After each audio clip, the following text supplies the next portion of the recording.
On m'avait dit de me méfier de vous, vous êtes un fouille-merde, je vais porter plainte et dire à tout le monde de ne pas vous parler. Vous pouvez nous expliquer ce qui s'est passé avec Christiane Lambert, qui était ex-présidente de la FNSEA, presque porte-parole de l'élevage en France. J'avais découvert par deux sources différentes qu'elle avait un élevage de porcs. Il faut être agriculteur pour prétendre être président de la FNSEA, qui était en déficit permanent année après année, avec un résultat négatif jusqu'à 6 chiffres quand même. Je me suis dit, bon, elle est logée à la même enseigne que tout le monde. J'en ai rencontré plein des agriculteurs, agricultrices dans son cas.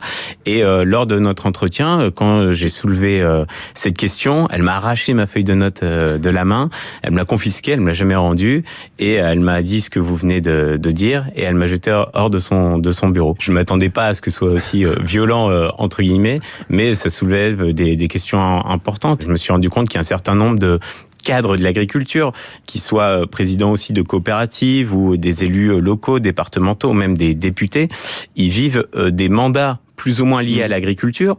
Soit ils ont besoin d'une ferme pour prétendre à leur mandat, soit ils jouent de cette image de paysan dans leur communication, mais qui ne vivent pas de l'agriculture, qui ont des fermes en déficit permanent, parfois de façon inquiétante, mais qui vivent correctement grâce à leur mandat.